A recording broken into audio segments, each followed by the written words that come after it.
Madame la préfète, Monsieur le secrétaire d'État auprès du ministre du Travail, de l'Emploi et de l'Insertion, Monsieur le président du Conseil régional, Mesdames et Messieurs les députés du Nord, Monsieur l'ancien ministre, Monsieur le sénateur, Monsieur le représentant de Madame le maire, Mesdames et Messieurs les conseillers régionaux et départementaux, Mesdames et Messieurs les représentants des autorités civiles, religieuses et militaires, Mesdames et Messieurs les présidents d'associations et d'institutions, Monsieur le rabbin des Hauts-de-France, Mesdames et Messieurs, ma chère épouse, mes chers enfants, mes chers amis.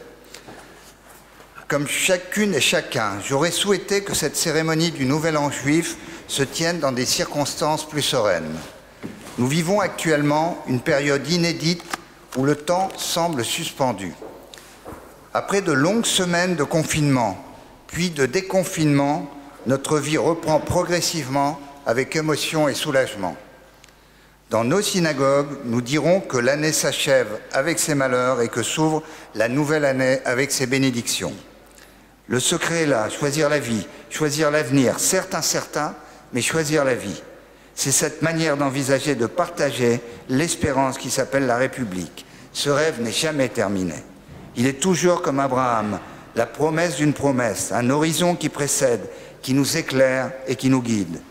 N'est-il pas temps de rêver à nouveau, oser imaginer un autre monde que celui qui nous est proposé? Qu'en cette année nouvelle, nous connaissions tous une année de paix et de prospérité, que cette nouvelle année nous pousse à nous élever, à sortir de notre condition pour atteindre une exigence qui dépasse nos besoins primaires, déjà si importants, pour nous inviter à partager quelque chose qui relève de l'espérance pour tous. Non pas la même espérance pour tous, mais une espérance pour chacun. Que cette nouvelle année nous conduise à une éthique d'altérité, à apprendre à vivre avec notre prochain, à vivre dans une solidarité nationale, dans une fraternité républicaine. Que cette nouvelle année soit plus encore, et nous en sentons tous le besoin au-delà de nos convictions, marquée par la concorde et la solidarité. Qu'elle apporte à notre pays, que nous aimons tant, cette force collective et qu'elle soit porteuse de santé, de paix et de prospérité pour la communauté juive, pour la France, pour Israël et pour le monde. Puissiez-vous, vos proches et celles et ceux qui vous sont chers, être inscrits dans le livre de la vie. Shana Tova Umetuka, belle et très heureuse année à toutes et à tous. Merci.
Nous remercions le Chazan, M. Raphaël Marciano, venu spécialement d'Israël pour cette cérémonie. Il vient de chanter un des passages les plus marquants de notre rituel de Rosh Hashanah, puisqu'il s'agit d'une prière composée par Rabbi Amnon de Mayence, XIIe siècle, à une période où il n'était pas facile d'être juif, où les décrets ne laissaient que peu d'espoir à nos communautés. Rabbi Amnon composa ce chant pour parler du jour de Rosh Hashanah, ce jour où Dieu scrute et décide de l'avenir de chacun.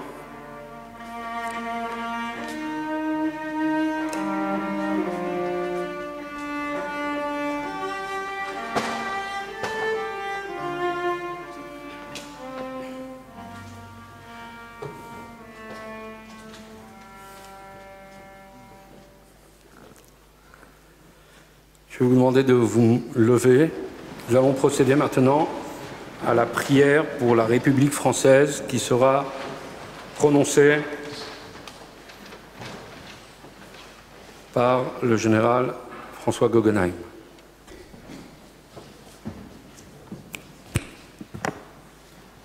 Bon, la prière que vous allez entendre est lue à l'occasion de chaque office, le Shabbat, le samedi matin, en français, de manière à ce qu'elle soit comprise par tous les fidèles.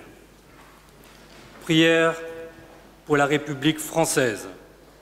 Dieu éternel, créateur et maître de l'univers, la force et la puissance t'appartiennent. Par toi seul tout s'élève et tout s'affermit. Bénisse et protège la République française et le peuple français. Éclaire ceux qui président aux destinées de l'État, afin qu'ils fassent régner dans notre pays la paix et la justice. Nous vous remercions et nous vous souhaitons à tous et à toutes Shana Tova, une très bonne et douce année.